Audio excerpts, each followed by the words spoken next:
Internship pattern എന്ന് പറഞ്ഞ ക്യുഎസിൻ്റെ job responsibilities പറഞ്ഞോളൂ. ഇപ്പം ആദ്യം നമ്മൾ സ്റ്റുഡൻസ് വരുമ്പോൾ കറക്റ്റായിട്ട് എങ്ങനെയാണ് ഒരു ഡ്രോയിങ് കിട്ടിക്കഴിഞ്ഞാൽ ഒരു ക്യുഎസ് എന്താണ് ചെയ്യേണ്ടത്, ആ പ്രൊജക്റ്റിൻ്റെ എൻഡ് വരെ ക്യുഎസിന് ജോബ് ഉണ്ട് ഈ കമ്പനിയിൽ.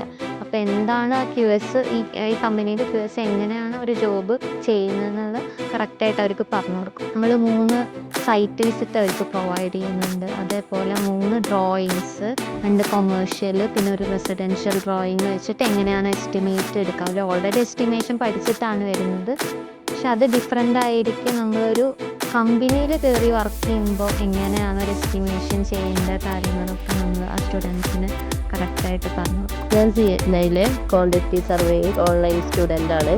ഇപ്പോൾ ലബാമി കൺസ്ട്രക്ഷൻ കമ്പനിയിൽ ഇന്റേൺഷിപ്പ് ചെയ്തുകൊണ്ടിരിക്കുകയാണ്. ഇവിടെ മെയിനായിട്ട് ഞങ്ങൾ ചെയ്യുന്നത് ബിൽഡപ്പ് ക്വാണ്ടിറ്റി ആണ്. ഇപ്പോൾ ഞങ്ങൾ വന്നിട്ട് 1.5 മാസമായി. അവിടെ ഇപ്പോൾ 2 പ്രൊജക്റ്റും കംപ്ലീറ്റ് ചെയ്തു. 3ാമത്തെ ചെയ്തുകൊണ്ടിരിക്കുകയാണ്. ഞാൻ സൈറ്റ് വിസിറ്റ് ചെയ്യുന്നുണ്ട്, 3 ചെയ്യണമെന്നുണ്ട്. അതിൽ 1 ഇപ്പോൾ കഴിഞ്ഞു. ക്ലാസ്സിലിരുന്ന് ചെയ്യുന്നതിനെക്കാട്ടിലും കൂടുതൽ നന്നായിട്ട് നമുക്ക് ഇന്റേൺഷിപ്പിലൂടെ ചെയ്യുകയാണെങ്കിൽ ഒന്നുകൂടി പ്രാക്ടീസ് ആവും. ഇവിടുത്തെ എംപ്ലോയീസിനായിട്ടും മാനേജ്മെൻറ്റിനോടായിട്ടും നമുക്ക് ഇൻട്രാക്ട് ചെയ്യാനും കൂടുതൽ കാര്യങ്ങൾ മനസ്സിലാക്കാനും സാധിക്കും.